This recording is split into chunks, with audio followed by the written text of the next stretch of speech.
ワクチンと死亡との因果関係を研究する医師もいます。広島大学医学部長尾正孝教授、法医学者として年間100体以上の遺体の解剖を行っています。長尾医師が注目したのは、ワクチン接種後に亡くなった遺体のある共通点でした。最初の時気になったのが、警察が検視をされた時に、死体の体温が非常に高かったと。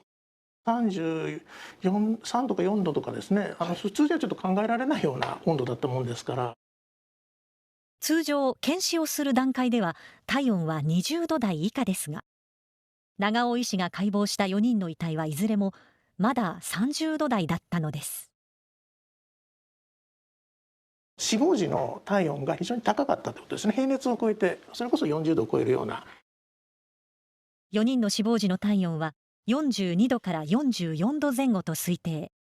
長尾医師の研究チームは遺伝子の状態を調べました。この数字は遺伝情報の変化を示すもの。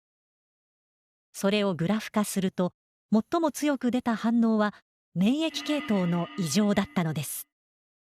特にやっぱ炎症関係の反応が強く出ているってことが分かりました。免疫の応答を調節することがうまくできなかったっていうことを示唆していると考えています。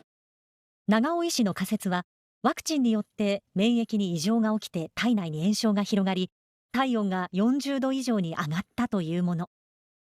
そのことが死因とは結論付けられませんが、ワクチンと免疫の関係はさらに研究が必要だと考えています。